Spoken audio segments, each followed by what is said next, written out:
Assalamualaikum warahmatullahi wabarakatuh. Perkenalkan, nama saya Imam Maulana Al-Hakim, NIM 1119147 dari kelas HKID. Di sini saya akan mempresentasikan hasil makal saya tentang peradilan Islam pada masa reformasi dengan subtema yaitu peradilan agama dalam sistem peradilan satu atap. Oke, langsung saja ke pembahasan. Perlu kita ketahui bahwa pergeseran dari Orde Baru ke Reformasi membawa perubahan dari ranah sosial, politik, dan hukum.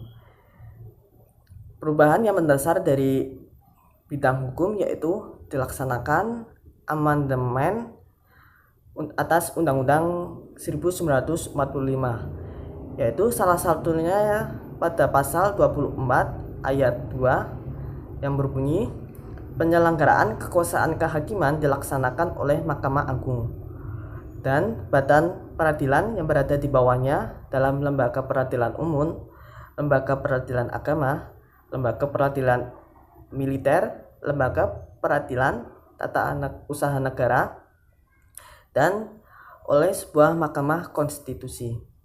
Ketentuan konstitusi itu ditindaklanjuti dengan lahirnya Undang-Undang Nomor 35 Tahun 1999 tentang Sistem Peradilan Satu Atap dan Undang-Undang Nomor 4 Tahun 2004 tentang Kekuasaan Kehakiman yang merupakan amandemen atas Undang-Undang Nomor 14 Tahun 1970 tentang pokok-pokok kekuasaan kehakiman dan Undang-Undang Nomor 48 Tahun 2009 merupakan amandemen atas Undang-Undang Nomor 4 Tahun 2004 tentang kekuasaan kehakiman.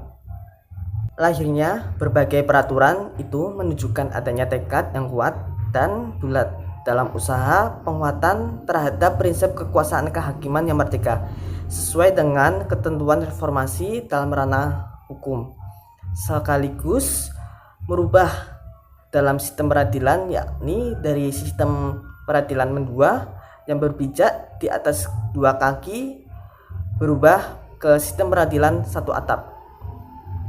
Berdasarkan ketentuan pasal 21 ayat 1 Undang-Undang Nomor 48 Tahun 2019, maka kewenangan dalam bidang organisasi, administrasi, dan finansial lembaga peradilan agama berpindah ke Mahkamah Agung.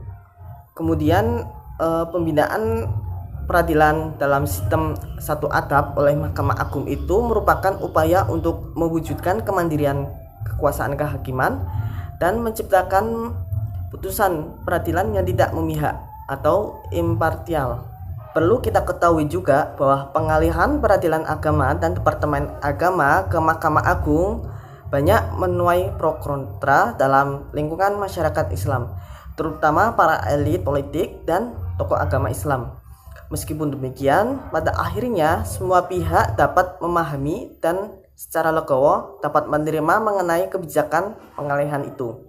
Berkenaan dengan kebijakan sistem peradilan satu atap itu, maka dilakukan pula beberapa adaptasi dalam peraturan perundang-undangan, yaitu dengan adanya amandemen terhadap Undang-Undang Nomor 7 Tahun 1989 tentang peradilan agama, yaitu melalui Undang-Undang Nomor 3 Tahun 2006 yang diundang-undangkan tanggal 28 Februari 2006 dan melalui Undang-Undang Nomor 50 Tahun 2009 yang diundang-undangkan pada tanggal 29 Oktober 2009.